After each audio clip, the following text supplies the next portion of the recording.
Fishing vessel Grateful and Labrador Coast Guard, we are reading you loud and clear.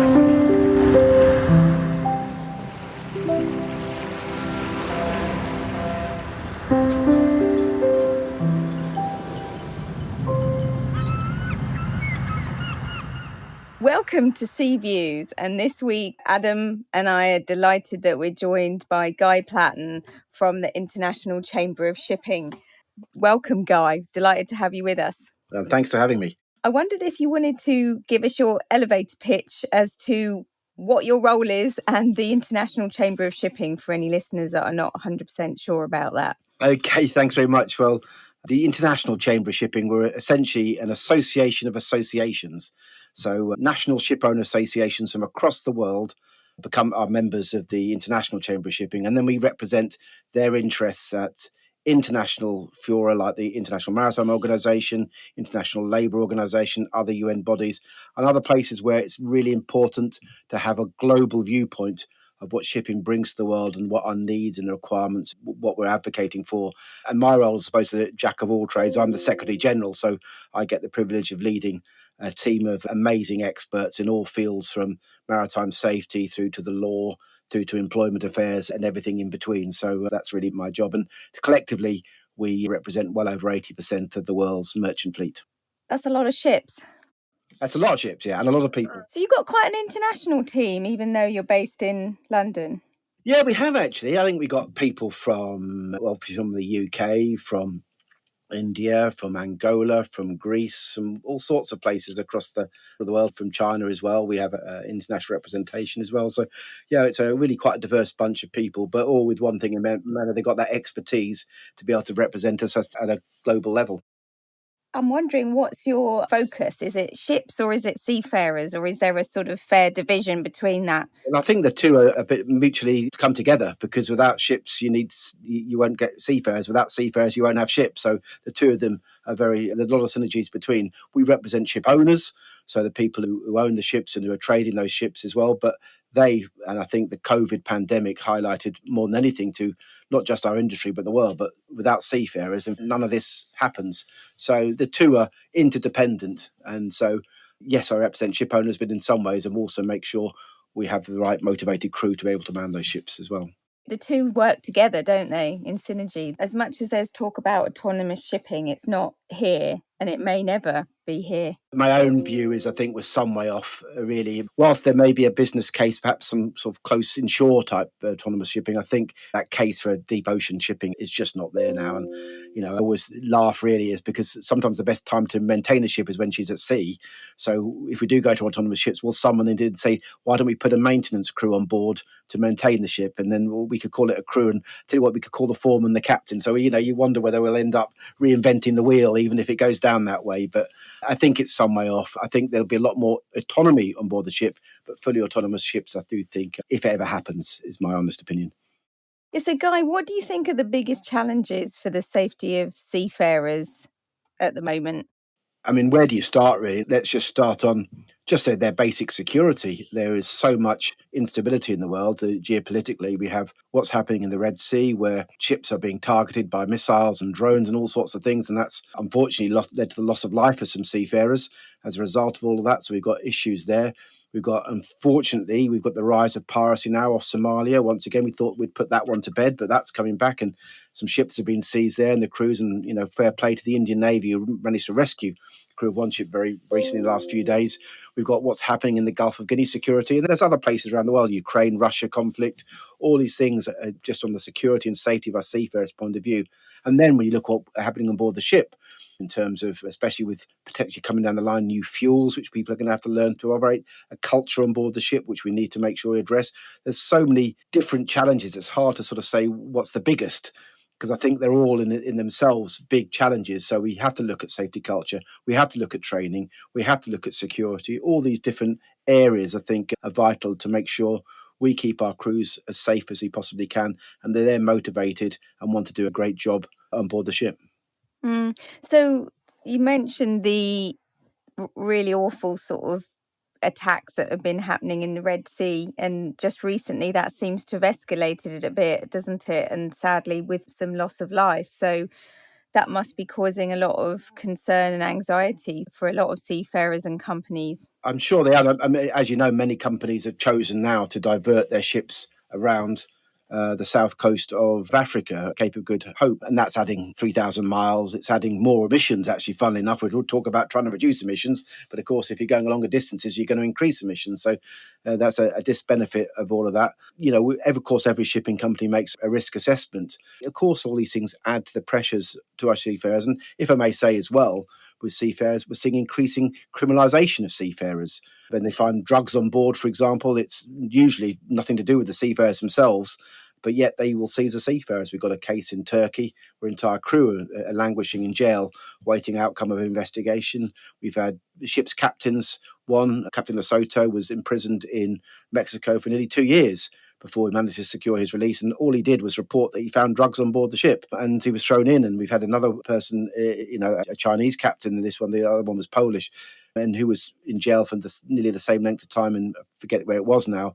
But it's just indicative of some of the risks that seafarers have to go to. And I think fair treatment of seafarers, fair treatment in these sort of situations is we're fighting very hard for, because I mean, it can't be much of a thing if you think then there's a threat of being arrested just for doing your job, going into a port. So I think all these headwinds are something which we have to address as an industry. I mean, we need to retain our crew going forward, but also, world trade is expanding. We reckon we're going to be at least 90,000 crew short by 2026. So we've got a massive problem on our hands that way. But so addressing these challenges is absolutely vital for us all. Actually, just on that point, Guy, how do we address that challenge? Because that's a huge number of seafarers, 90,000. So we need to start looking at the way we employ people. We need to start recognising that as an industry, we're competing for talent. Ships are increasing technology, so we need to up our game on that. We produce actually a video, which is available on our website as well, which is we actually got seafarers to say why they went to sea, and it's very quite uplifting. And Adventurous Spirit it's called, so I would recommend it's www.ics-shipping.org. You will actually see and download that video, but that's quite uplifting to say, because we hear all what I've highlighted the challenges, but there's also some great career opportunities and some great life as well to be had. So we need to get into schools early. We need to get people aware of where we are, but we know there's a higher turnover of people than before. I thought crew were badly dealt with by governments during the COVID pandemic, and that's not singling out any government. I think it was a collective action taken. Let's all close our societies. We still want the goods and the food to come in, but actually we'll treat the seafarers badly. So we had examples of seafarers being denied medical access. Can you imagine, for example, having massive toothache and not being able to see a dentist to get it as well? You can imagine how debilitating that is. We had cases of people sadly dying at sea because, it's 2 million. It's statistically likely to happen. Nothing to do with COVID, and not being able to repatriate the bodies back to their families. So all these things add up to a picture where we really need to make efforts as an industry, and we are doing so. And also governments to make an effort and to work closely with our social partners as well.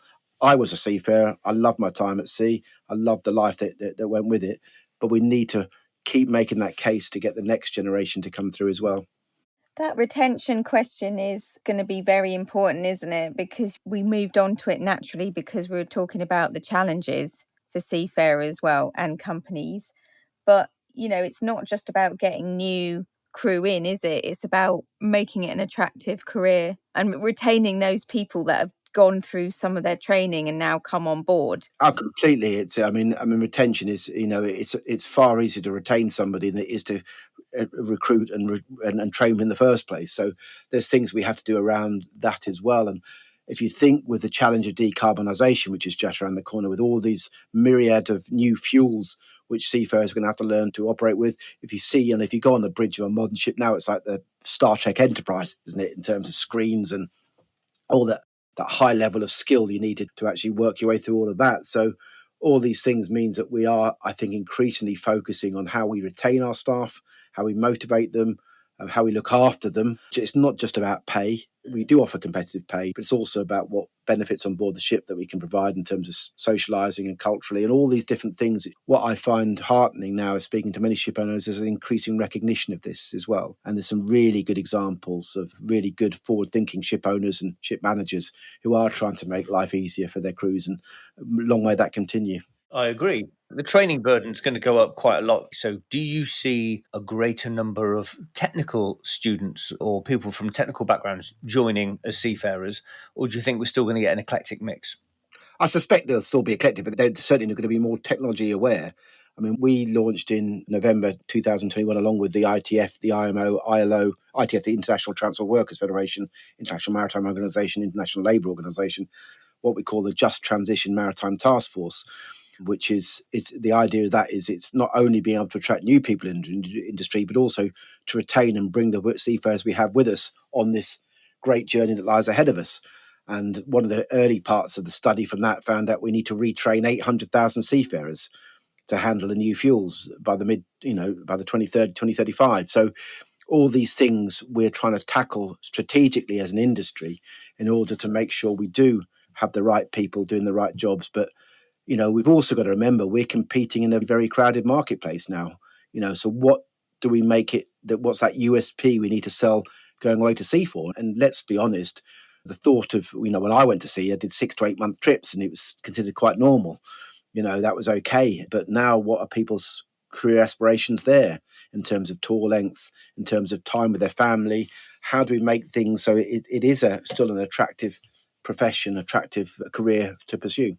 Yeah, and of course, working routines on board ships, I think, because it is hard work. It is hard work. I saw a Nautical Institute survey saying that compared to 10 years ago, people do more hours now than perhaps they used to do, which on the face of it makes it sound very tiring. And of course, fatigue is sometimes an issue that we see in the instance that we receive. But overall, I would say that actually it's because the job variety has increased, and I see it as more as an opportunity necessarily than just as a risk. Yeah, I think it is. It's things have changed on board quite a bit, but it is still very attractive. And I think when I went to sea, gosh, I'm like swinging the lamp now. We had lots of social events on board the ship. We actually had barbecues and film nights and quiz nights and all sorts of things like that because we didn't have the social media or the internet that people have now. And I think one of the dangers now, of course, is that people do their work, and then they retreat to their cabins and watch movies and do all these other things as well there. And we're not getting that absolutely vital social interaction, which I think you need. And, I remember when I was at sea, you could always tell when someone was a bit down, and quite often someone would just go and sit next to them and just be with them and just say, everything all right. And there's a danger, isn't it, is that the more we isolate ourselves, the more that's going to be an issue as well going forward. And I think it's something which companies are increasingly recognizing and trying to make these social events, these points in the week, in the cycle that people can hang on to. That's a really nice link into something that's very much to the forefront at the moment in terms of a topic, which is mental health at sea or mental fitness at sea. That is a big issue. So what is the ICS doing about the recent work and studies that we're seeing about bullying and harassment and violence? So we're taking this very seriously. In fact, we participated just 2 weeks ago in a joint International Labour Organization, International Maritime Organization, and a seminar on bullying and harassment. And we had the ship owner group, which obviously we represented, and we have social partners as well, because it's a very tripartite nature. It's governments, social partners, and employers doing it, just looking at the whole issue of bullying and harassment and how we can tackle this really important issue. I mean, a lot of that's down to training, a lot of that down to culture. There's still perhaps some traditional attitudes amongst some crews, I think would be fair to say. My daughter was at sea, she still is at sea, she's in ferries now, but I think some of her experiences, particularly deep sea, were left a lot to be desired in terms of that approach. So there's lots of things we need to do culturally and educate people if we're going to retain people going forward. So we've got our own sort of diversity toolkit to help people on that side of it. We produce guidelines on bullying and harassment, and it's something. You can't just have a checklist, though. You can't just have this. You also need to tackle the cultural issues at the heart of a lot of these things as well. Yeah, the cultural issues is very contained on a ship, isn't it? And it has to come from the top as well, doesn't it? Because it's very hierarchical nature, the way that it works on board a ship, isn't it? It has got that. It's still got that traditional hierarchical approach, and I'm not saying that's a bad thing, but it is something you can't just dictate from the shore. It has to be in the hearts and minds of the people on board the ship. And I think people ashore don't realise just what a tinderbox a ship can be. It's a minor thing. I used to manage ships as well in a previous job. And one of the issues was that the ship was regularly calling in UK ports. And the second steward used to go and get papers for everybody, newspapers, except for one person. He refused to buy it for one person. You know, you think, well, that's just pathetic. But actually, can you imagine that really grew and grew on board the ship to become a massive, big problem? So, you know, what you and I have the benefit at the end of each day, no matter how bad a day we have, to go home, vent to our partners and take it all in perspective. But when you're on a ship, these things just exacerbate, and they can be a real catalyst for mental health breakdowns and all sorts of different things, because what seems to be quite minor actually turns out to be quite major. So all these things we have to take into account, and that is, we need to focus a lot on these soft skills, particularly for the ship's officers, the senior officers, so they can recognize these issues and problems and understand what needs to be put in place.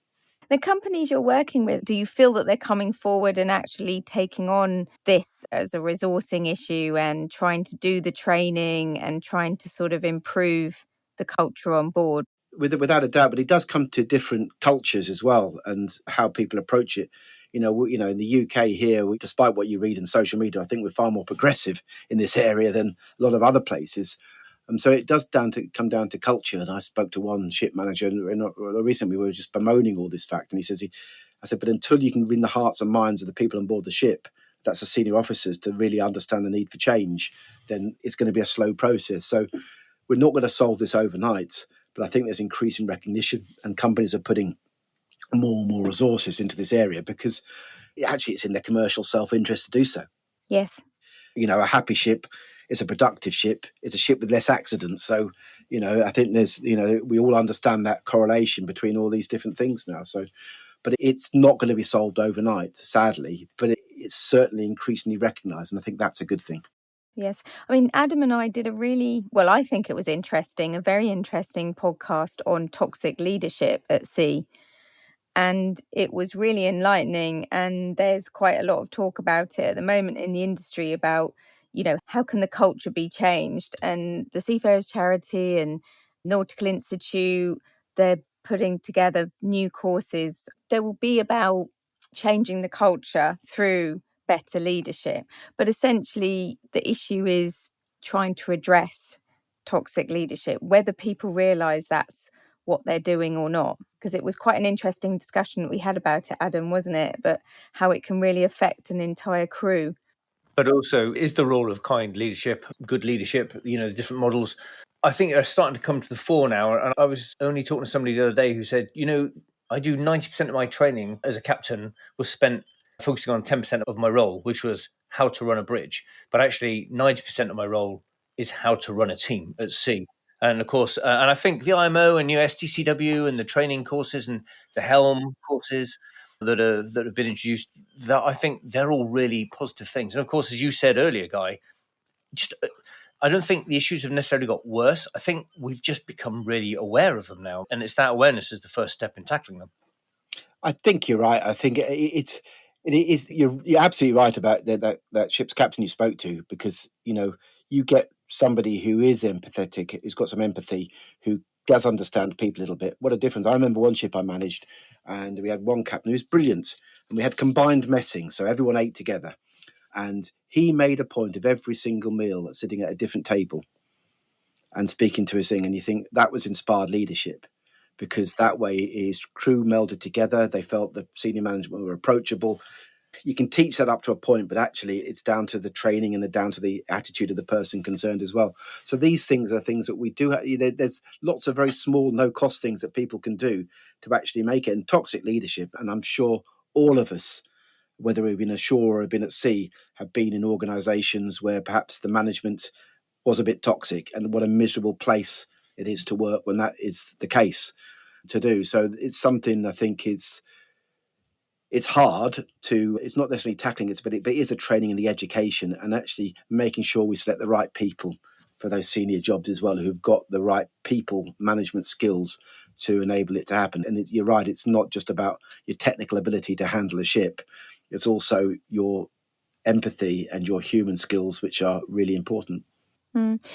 And also being able to accept that you can keep learning all through your career. And the interesting thing about the two leaders that we spoke to were that they were both very aware that they hadn't reached a zenith where they knew everything, that they still have to keep learning, and that it doesn't mean doing some training or trying to develop and improve doesn't mean that you are doing a bad job, but you can keep learning. So I suppose, I think if anyone said, do you want to do a toxic leadership course, you'd think, me?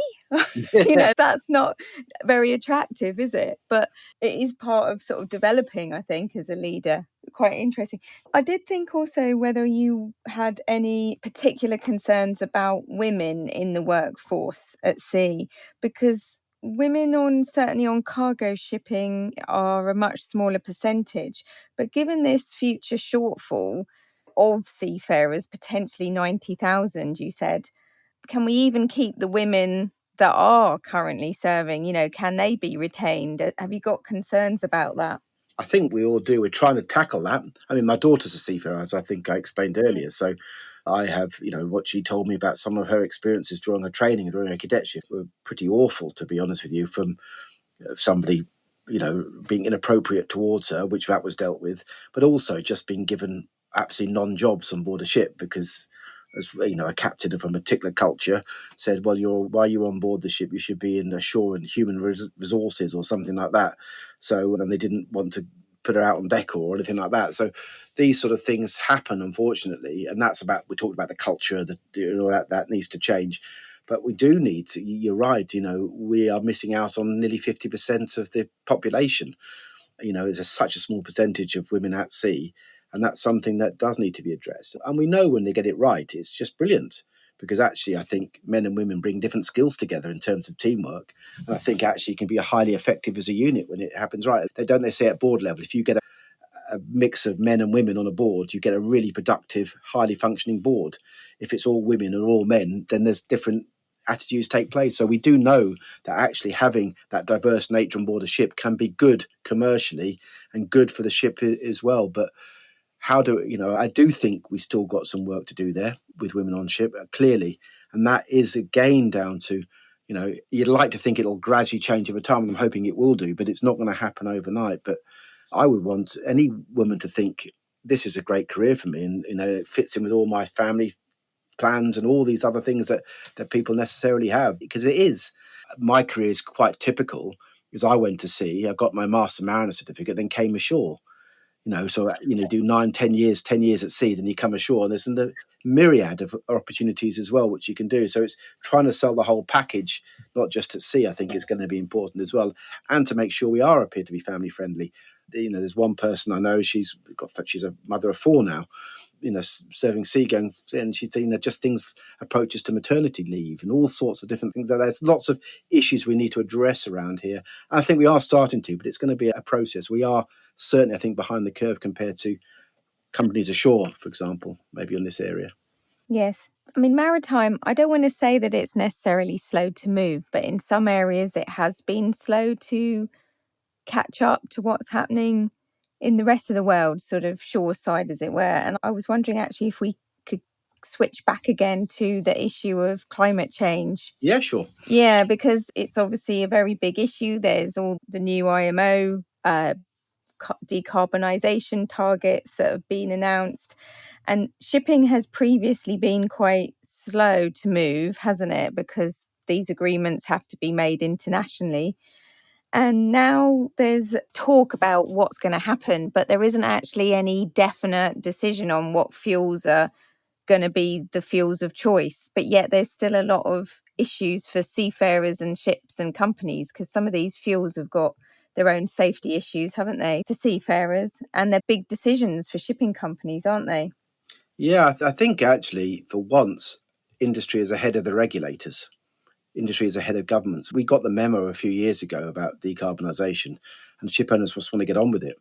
We put forward, you're right about the availability of fuels. We need much more availability of these low carbon fuels. We've put forward proactive measures for a carbon levy, for want of a better word. We look at a global fuel standard. We look at all these different things because we recognise the need to do it.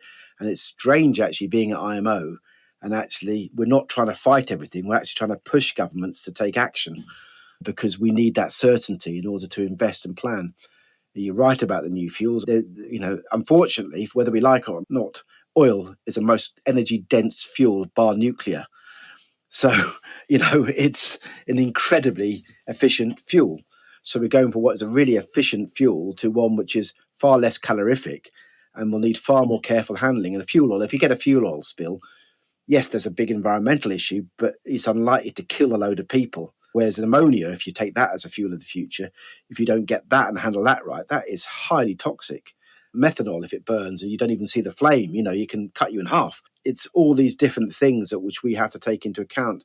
I mean, the storage of all these fuels and all the rest of which will need absolute safety cases made. It'll need to be risk assessed. We'll need to make sure we bring the crew with us. But we want to do this. We want to get on with this now. We want to put the training in place, but we're looking now for governments to get away from the rhetoric, hard and fast regulation to enable this all to happen. But there's no doubt the industry is up for, and I have no doubt that seafarers as well are up for this challenge to be done and tackled in the right way. Going on to your point earlier about lack of certainty impacts on investment, I know up until now in this podcast we've spoken a lot about seafarers. Let's just switch to the other half of your role, which is to represent the ship owners. You've articulately stated the issues, but what are their thoughts? Are they hoping to settle on a particular fuel, or is this a VHS Betamax moment? It really is. I don't think any ship owner truly knows. And this is down, I mean, it's just really interesting with the availability of fuel. So it's fine. We got the message. Whether it's ammonia or whether it's e-methanol or whatever, my own personal thing is I think ammonia is a lead candidate fuel eventually when it's produced in enough quantities. But it's not just about saying you will use this ammonia, but it's got to be produced somewhere. And this is where we're seeing some inaction from governments. So can you just imagine a big ammonia tank farm going out down near Southampton Port? When are we going to have the debate with civic society about all these different playoffs that we're going to have happen? It's, we're going to have to produce the infrastructure to produce these fuels. Where the plans have to happen? We did an interesting study a year or so back where we looked at what politicians said and the actual reality, and only 4% of the sort of the projects, the rhetoric thing was ending up in financial closure. So we've got a huge way to go. And that's not just limited to shipping. That's throughout. We hear all about climate change and the need for net zero, but actually in these concrete plans to enable it to happen. Now, as an industry, actually, we may be slow to move in some ways, but once we've got it intellectually, that's it. Ship owners want to know what ships to order now. A ship has got a 25 to 30 year life. And so what's happening is ship owners are ordering multi-fuel ships. They're ordering a methanol, but can be a dual fuel method. That adds expense and all the rest because they just don't know, or dual fuel ammonia ships. They just don't know what we're going to have in the future. And I think that's where some regulation now will help, but also it needs governments to recognise that they're going to do far more than just make a political speech. I was in one country, it was Panama actually, it was really interesting. They're looking at things like the legal aspects of the land, because you could have a licensing for all these things. So all these things which just sound so boring, but are so necessary if we're going to build the infrastructure that's going to produce these fuels in the future. There's a lot that needs to happen to make this all work. All I can say with certainty is the shipping industry can play its part, not just in using these new fuels, but also we're going to be a critical role in transporting them as well. Oh, absolutely. But the point about the infrastructure that you just touched on there, that's a very land-centric issue that ship owners have very little say over. Multi-fueled vessels necessarily more expensive. Therefore, I guess you'd have to run the ships on for longer to get a decent payback from them. So do you see fleets aging at all, or do you think that will bring other issues perhaps as a result? Because, the 2030 target's not that far away. It's got to start being built now, hasn't it? Yeah, I think we got an aspiration a target really, that 5% of ships or 5% of the fuels will be low carbon, zero carbon fuels by 2030, which doesn't sound much, but actually is huge in terms of, if you think about it, we burn 300 million tons of oil each year as an industry. So 5% of that is 15 million tons of oil. But something like ammonia, you need 3 times as much as that. So you need 45 million tons of ammonia. So just do the maths on that in order to reach those targets. So yes, it's interesting. Technology-wise, we can do this. There is no doubt. We've got ammonia engines, methanol. We've got all these things happening. We can do it. It's going to be the production. We've launched, along with the International Association of Ports and Harbours and the Clean Energy Ministerial, what's called the Clean Energy Marine Hubs. And we've got some like-minded governments together. So it's being led by Canada and the UAE, but we've got Norway, Panama, Uruguay, others, Brazil, and others are going to get more wanting to join, which is to look strategically about the production of these fuels, because actually with 50% needed to be transported, we're going to have to think about port infrastructure. We're going to have to think about the design of that and have some sort of blueprint to enable this all to happen. So these things, they don't sound very sexy or exciting, but actually they're very necessary if we're actually going to deliver on these climate change goals that we've all set ourselves. So I've been doing this job now since 2018, and to see the sea change in attitudes towards all of this has been incredible, the journey. And I think this is where governments in some ways have been taken by surprise, because we've got there intellectually. Now we need to bring them to stop saying you're a dirty, polluting industry. Okay, you said that 5-6 years ago. We want to change now. We're going to invest now. What are you doing your side to make this happen? That's really interesting. We've covered a lot of stuff at high speed, which is brilliant. But was there anything else that's come to mind, Guy, that you wanted to cover that you think is high up on the agenda for ICS? I hopefully we covered everything. I think the thing that perhaps we haven't covered as much as we should perhaps is the criminalisation of seafarers, which we touched upon earlier. But I think this is an important issue which we need to, the fair treatment of seafarers, the criminalisation of seafarers is something which needs to be tackled, needs to be adjusted. It's just not right that seafarers are unfairly imprisoned because they happen to be the collateral because the ship's in. That's essentially, it's sort of almost hostage taking, isn't it, until the problems are resolved. So that's something that we need to be addressed, needs to be highlighted, because it's a disincentive to why you want to go to sea, that without a shadow of a doubt. And why would you want to be a ship's captain to go into a particular port where you might be seized and just put in jail until 2 years, until the whole thing process is resolved? So that's something, and we're working very hard with partners about producing guidelines on all of that. We understand the need for a full investigation to take place, and if any accident happens, but let's treat people right when we do all of that. I think that's very important. And I think just on the, I think the concern for me with all the geopolitics that we see around, and I'm not going to comment on where my views stand on that, but the fact of the matter is we're seeing a much more polarization of different areas of the world. And yet we're a global industry, which we're used to a global rule-based order, whether it's through the International Maritime Organization or others. And we do see that's under threat at the moment as countries take matters into their own hands. So I think part of my role is not just to look after the thing, it's also to make the case for free trade, for rules-based order, because it actually keeps trade flowing. And actually, we know that trade lifts people out of poverty. So it's trying to almost remake that case now as to why we, since the Second World War, we went down this, and just see the vast inroads we've made in lifting people out of poverty. And working with partners on this, how do you actually go about it as an organisation then? Do you go into working groups? Are you going, how do you connect with all those different stakeholders and countries and administrations? That's part of my job, I suppose, really, is, it's quite, thank goodness for that, because if it was down to technical levels, I'd be absolutely rubbish, I'm sure. But is to make the bigger picture case, is to go to speak to governments, is to speak at forum and to make the case and to advocate for it, and to try and get people with you on this journey, to try and remind people of why we are where we are.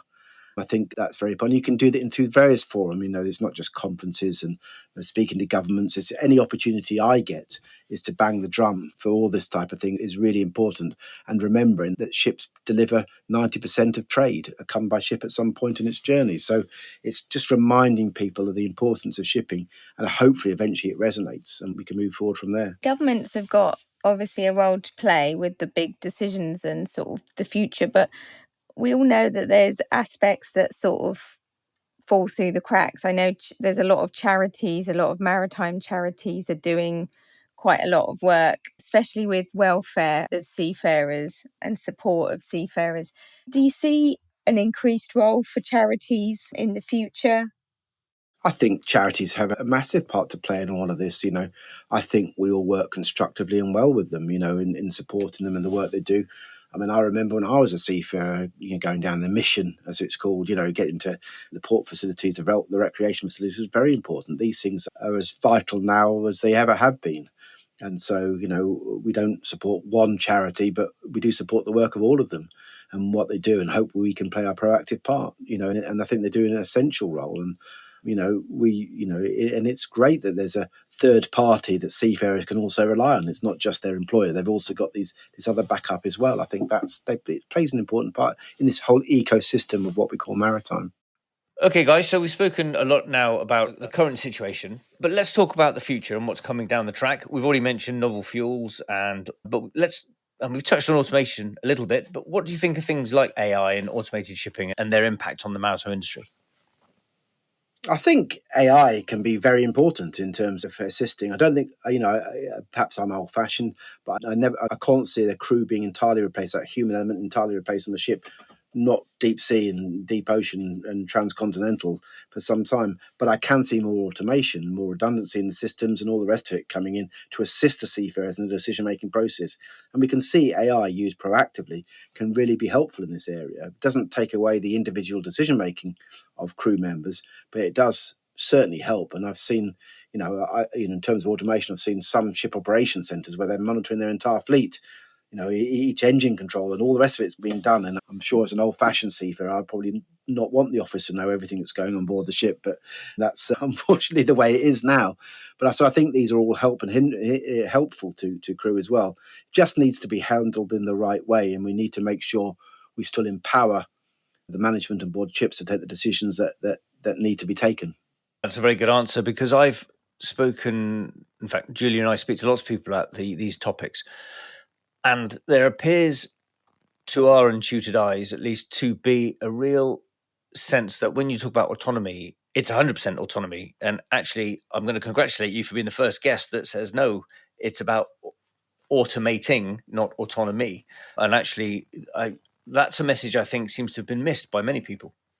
I think you're right. I think that we have to be practically at all these things. We're not going to have in the next 5 years fully autonomous, very large crude carriers, are we? It's just not going to happen.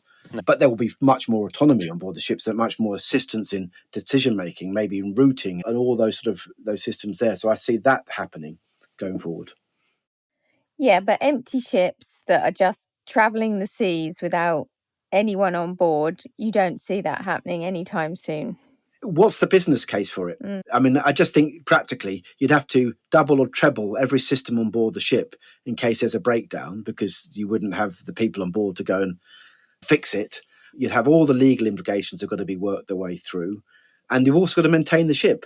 At some point, there's planned maintenance that needs to be done on all these systems. And, I came back to, I think I said at the start, perhaps we have our fully autonomous ship, and in a couple of years, someone has the great idea, why don't we just put a maintenance crew on board while the ship's sailing? And then, to me, that's just, maybe I'm not getting it right, but to me, I can see perhaps less crew going forward. Maybe that's going to happen. We seem to keep cutting crew, but maybe there's a case for more with more automation.